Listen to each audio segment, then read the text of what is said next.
मुन्ना नाम का एक मूर्तिकार रौनापुर गांव में रहता था। वह अपनी कला से सुंदर मूर्तियां बनाता था, लेकिन उसकी कला को कोई नहीं पहचानता था। मुन्ना और उसकी बीमार माँ एक किराए के घर में रहते थे। उनकी माली हालत बहुत खराब थी।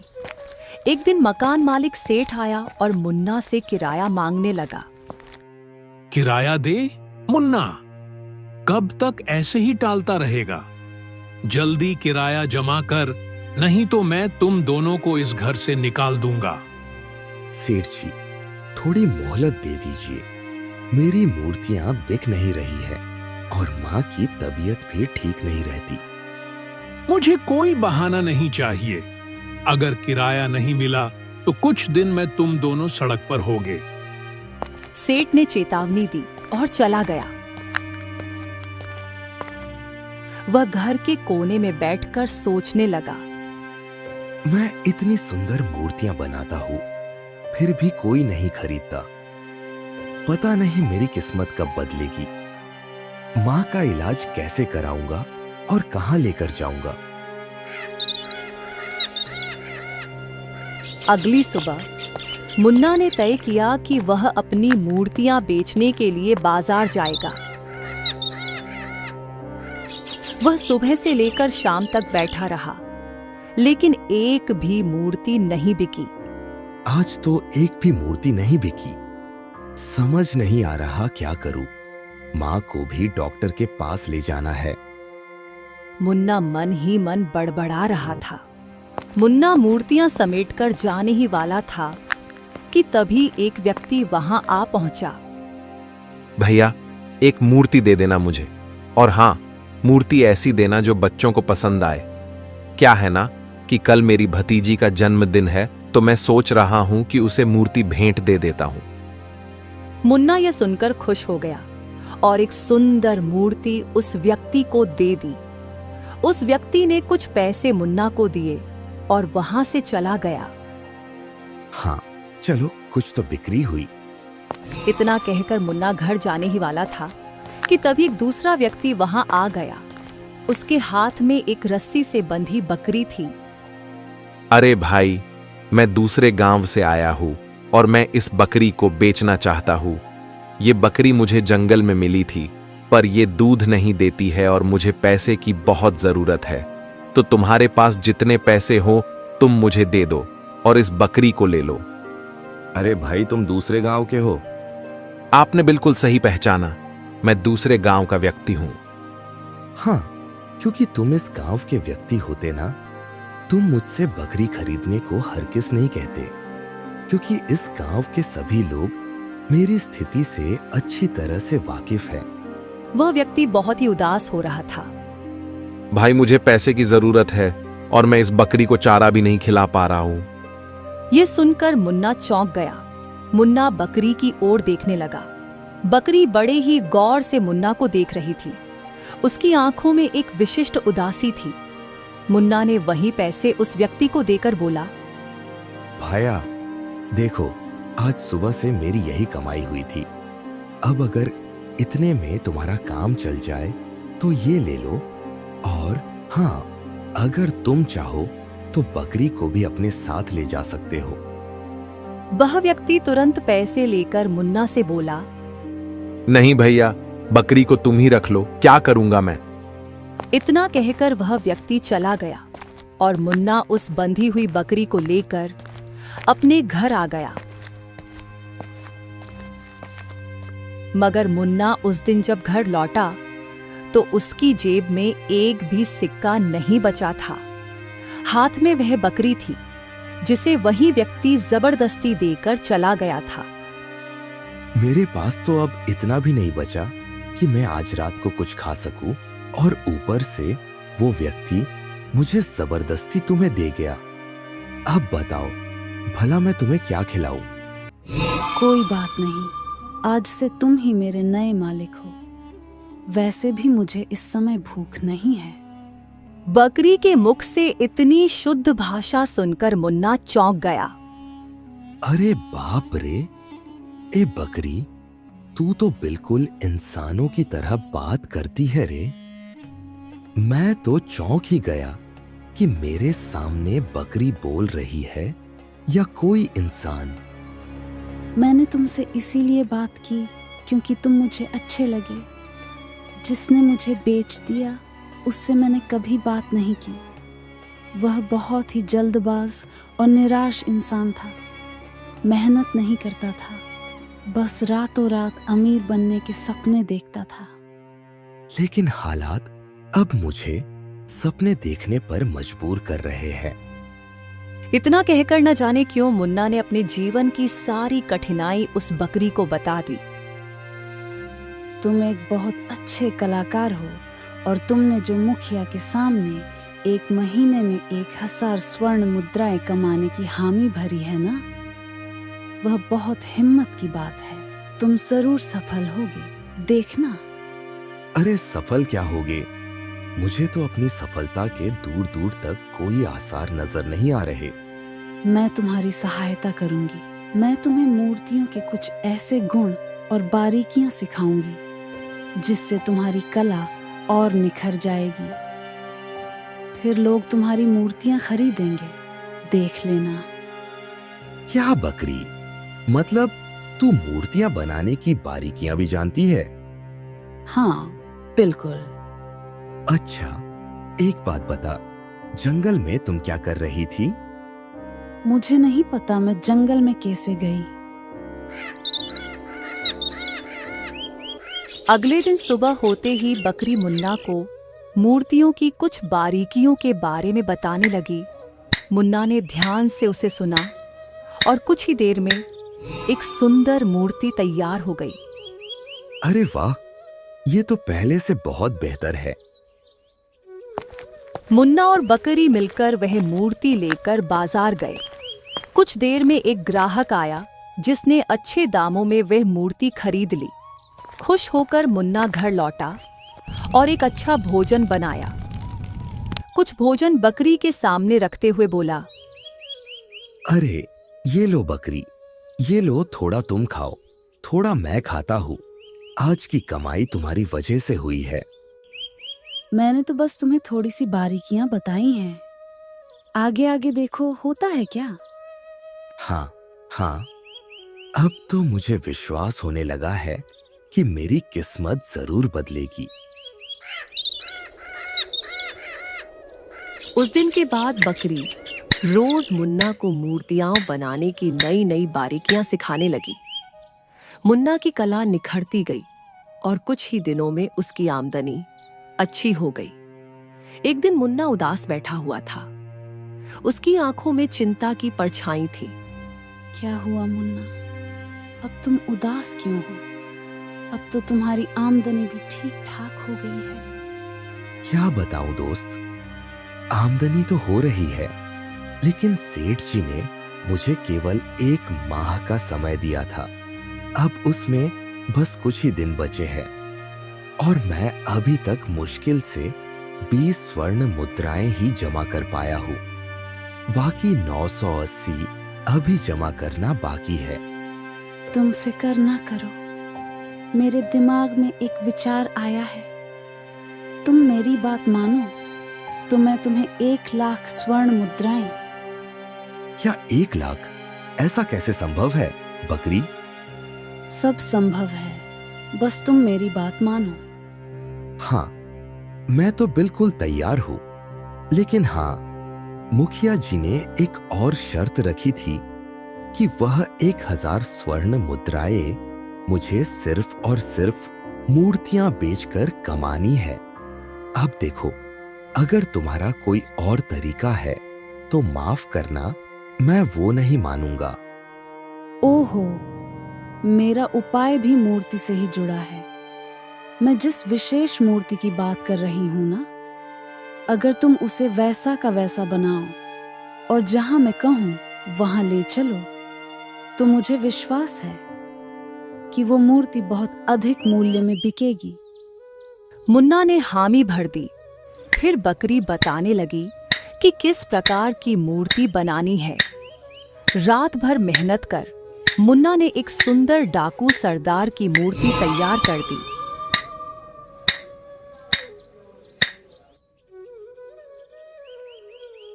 ये मूर्ति तो वाकई में किसी डाकू सरदार जैसी लगती है। बकरी, क्या तुमने कभी इस डाकू सरदार को देखा है क्या? ओहो, वह सब तुम छोड़ो। अब तुम इस मूर्ति को लेकर डाकू सरदार बलवंत की गुफा में जाओ। मैं भी तुम्हारे साथ चलती हूँ। मुन्ना तैयार हुआ और मूर्ति को लेकर बकरी के साथ बलवंत की गुफा की ओर निकल पड़ा। कुछ घंटे बाद मुन्ना गुफा के बाहर खड़ा था। सामने डाकू बलवंत अपनी चट्टान पर बैठे थे। कौन हो तुम? सरदार, मेरा प्रणाम स्वीकार करे। मैं एक मूर्तिकार हूँ। मैंने आपके लिए एक विशेष मूर्ति बनाई है। यदि आप उसे देखेंगे तो मुझे विश्वास है कि आप प्रसन्न होकर मुझे 1000 स्वर्ण मुद्राओं का इनाम देंगे। ओह, ऐसा क्या है उस मूर्ति में? चलो दिखाओ खैर। मुन्ना ने धीरे से मूर्ति को सामने खड़ा कर दिया। डाकू बलवंत की आंखें मूर्ति को देखकर भर आईं, लेकिन अगले ही क्षण उनका चेहरा क्रोध से भर उठा। तुमने इस मूर्ति को किसके कहने पर बनाया? क्या तुम इसे पहचानते हो? माफ करिएगा सरदार, लेकिन मैं इन्हें नहीं जानता, ना ही मैंने इन्हें कभी देखा है। तुम कभी इससे मिले हो? साफ साफ बताना, झूठ मत बोलना। नहीं सरदार, मैं इनसे कभी नहीं मिला। अरे तो फिर तुमने इसकी हूबहू मूर्ति कैसे बना ली? बकरी, जो अब तक चुप बैठी थी, फुसफुसाई। मेरा नाम मत लेना, बस यही कहना कि सरदार तुम्हारे सपनों में आया था और उसने कहा था, डाकू बलवंत मूर्ख है। मेरी मूर्ति बनाओ और उसे दिखाओ, जिससे कि उसकी मूर्खता दूर हो जाए। अबे, ये तू क्या बकवास कर रही है? मरवाएगी क्या? अगर स्वर्ण मुद्राएं चाहिए तो वही कहो जो मैं कह रही हूँ। कहो चुपचाप। तुम यह अपनी बकरी से मुंह लगाकर बातें क्या कर रहे हो? इधर देखो, सच सच बताओ कि तुमने यह मूर्ति क्यों बनाई है? बोलो। सरदार, कल रात डाकू सरदार मेरे सपनों में आया था। उसने मुझसे कहा कि डाकू बलवंत मूर्ख है। मेरी मूर्ति बनाओ और उसे दिखाओ, जिससे उसकी मूर्खता खत्म हो जाए। डाकू बलवंत का चेहरा अब पूरी तरह लाल हो चुका था। मूर्ख, तू जानता भी है कि तूने आखिरकार किसकी मूर्ति बनाई है? डाकू ने क्रोध में अपने साथियों की ओर देखा। साथियों, इस मूर्ख को तुरंत कारागार में डाल दो। तुरंत ले जाओ इसे। मुन्ना को बकरी सहित कारागार में डाल दिया गया था। रात भर वो बेचैनी से जागता रहा। तुमने तो मुझे कहा था कि मुझे इनाम मिलेगा। वाह, बड़ा इनाम मिला। देखो, डाकू बलवंत ने मुझे सीधा कारागार में डाल दिया। अब क्या करें? ओहो, तुम घबराते बहुत हो। चिंता मत करो, तुम मेरी बात पर भरोसा रखो। तुम्हें इनाम जरूर मिलेगा। यार, अब मैं ही मूर्ख हूं जो तुम्हारी बातों में आ गया। मुन्ना ने सारी रात बकरी से बात नहीं की।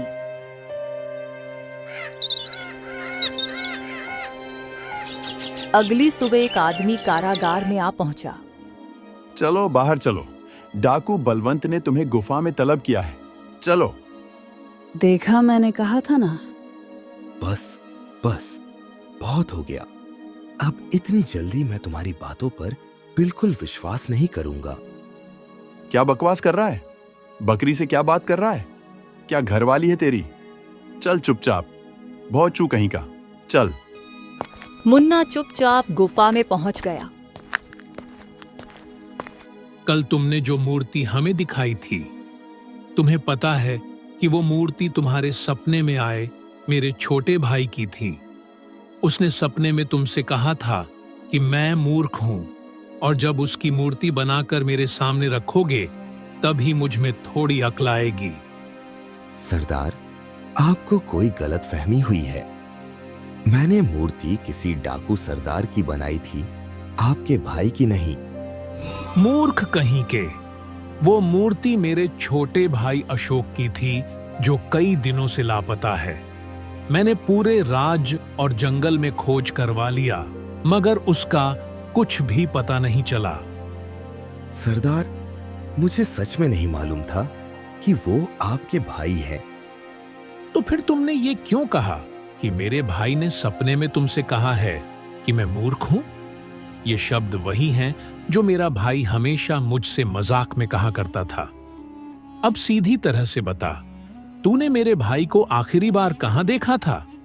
अगर नहीं बताया ना तो अभी के अभी फांसी पर लटका दूंगा। चल बोल। सरदार, कृपया करके मैं सच कहता हूं, मेरी बात पर विश्वास कीजिए। ना तो मैं आपके भाई को जानता हूं और ना ही आपको और उस बीच की बातों को भी मैं नहीं जानता। दरअसल बात यह है कि कुछ दिन पहले मैंने इस बकरी को खरीदा था। इसी ने मुझसे कहा था कि इसकी बताई गई आकृति की मैं मूर्ति बनाऊं और वो मूर्ति मैं आपको दिखाऊं। ये कहती है कि आपको प्रसन्नता होगी। मुझे नहीं पता था कि ऐसा कुछ होगा। क्या तुम इस बकरी की बात कर रहे हो? हाँ सरदार, ये बकरी इंसानों की तरह बात करती है। कल ये मुझसे कह रही थी कि इसका नाम मत लेना, इसलिए मैंने नहीं कहा कि ये सब कुछ बकरी ने कहा है। बताओ, क्या तूने अशोक को देखा है? देखा है, लेकिन मैं बताऊंगा नहीं। फिर चाहे तुम मुन्ना को मार ही क्यों ना दो। सरदार, नहीं नहीं। बस बहुत हो गया मूर्ख बकरी। मैं तुझे एक अंतिम मौका देता हूं।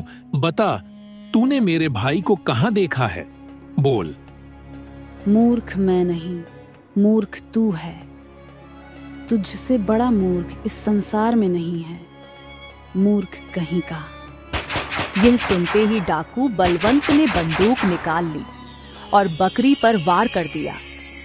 उसी क्षण रंग बिरंगे प्रकाश में बकरी गायब हो गई और एक आदमी प्रकट हो गया। अशोक, यह क्या था? बड़े भाई, श्राप से मुक्त होने का यही एकमात्र उपाय था। दरअसल बात कुछ समय पहले की है। जब मैं जंगल में शिकार खेलने के लिए गया था तो गलती से मैंने एक बकरी के जोड़े पर तीर चला दिया। एक बकरी मर गई। अब उस समय वहां पर एक बकरी थी। उसने गुस्से में मुझे श्राप दिया कि मैं भी बकरी बन जाऊं। रब ने उसकी सुन ली और मैं बकरी बन गया। और उस बकरी ने कहा, मैं इस तरह ठीक हो सकता हूं। और मुन्ना को वही शब्द कहे जिन शब्दों से मैं अक्सर आपको छेड़ा करता था, ताकि आपको मेरी याद आ जाए। मुझे पता था कि आप जल्दबाजी में मुन्ना को कारागार में बंद कर देंगे, और मैं ये भी जानता था कि मुन्ना डर जाएगा, कोई भी डर जाएगा, और वो यही कहेगा कि मैंने आपको ऐसा कहने के लिए बोला था। और जब आप बकरी के रूप में मुझसे पूछेंगे तो मैं आपसे कुछ कटु शब्द कहूंगी तो आप गुस्से में आकर मुझ पर वार कर देंगे, और उसी क्षण मेरा श्राप टूट जाएगा भैया। डाकू बलवंत ने अशोक को गले से लगा लिया और रो पड़े। मेरे भाई, मेरे भाई, मैं सच में मूर्ख था। मुझे क्षमा करो मेरे भाई, मुझे क्षमा करो। तुम भी मुन्ना, मुझे क्षमा कर दो। मुन्ना, तुमने मुझे मुक्ति दिलाई। मैं तुम्हें 1 नहीं 2 लाख स्वर्ण मुद्राएं देता हूं। अशोक ने मुन्ना को 2 लाख स्वर्ण मुद्राएं भेंट की। मुन्ना तुरंत अपनी मां के पास गया और उन्हें सारी बात बताई। मां बहुत खुश हुई। मुन्ना ने सबसे पहले अपनी मां को एक अच्छे अस्पताल में भर्ती कराया और उनका इलाज करवाया। उसके बाद उसने एक नया घर खरीदा। अब मुन्ना और उसकी मां दोनों खुश रहने लगे। तो प्यारे दोस्तों, इंसान हो या जानवर, हमें हर किसी की मदद करनी चाहिए, क्योंकि हमारी मदद करने के बदले हमारे साथ कुछ बहुत ही अच्छा हो सकता है। इसलिए प्यारे दोस्तों, हर किसी की मदद करें। प्यारे दोस्तों, इस कहानी को लाइक, कमेंट और चैनल को सब्सक्राइब करना बिल्कुल ना भूलें। Thank you.